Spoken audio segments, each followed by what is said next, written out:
Welcome to our YouTube video series on employment law. My name is Christopher Neufeld of Neufeld Legal.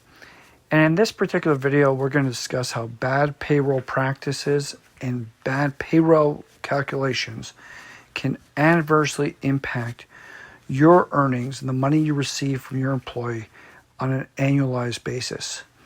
And we're talking about possibly $100 a year, maybe $500 a year, even $1,000 or $5,000 a year, simply because there are bad payroll practice being implemented by far too many companies.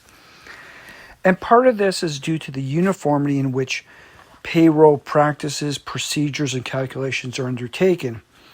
And unfortunately, in a country like Canada, there is not uniformity of payroll laws, primarily the employment standards legislation.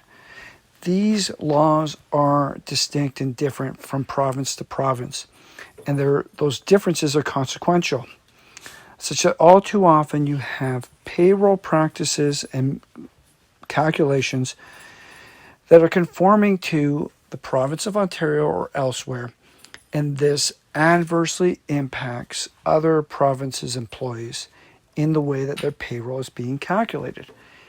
And unfortunately, it's complex, and it's not straightforward, and it seems like neither the employers nor the employees are really picking up on these differences. They're simply deferring to the payroll software, the payroll calculations that they receive, and simply implementing them.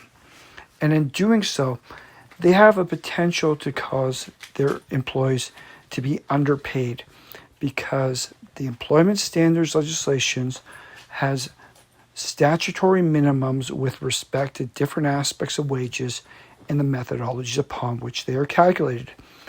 And when those methodologies and those calculations are not followed and incorrect mathematical formulas are used, the result is that employees get underpaid.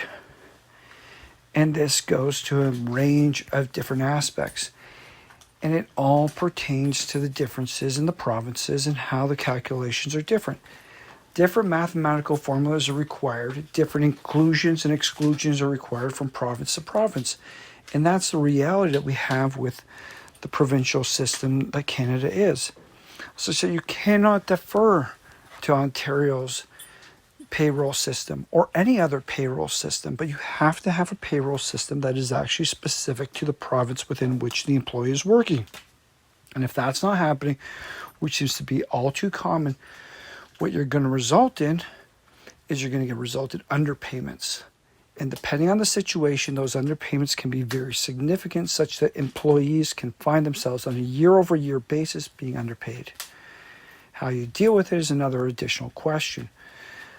But it is something to consider and to approach, especially when you've lost your job, because then you don't have the need to be retaining your position because you've already lost your position, and now you can pursue and collect what was rightfully entitled to you with varying degrees and limitations.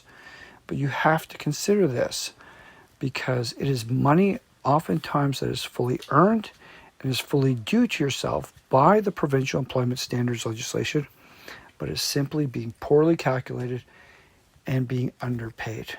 So you need to figure it out and deal with it appropriately. Thank you.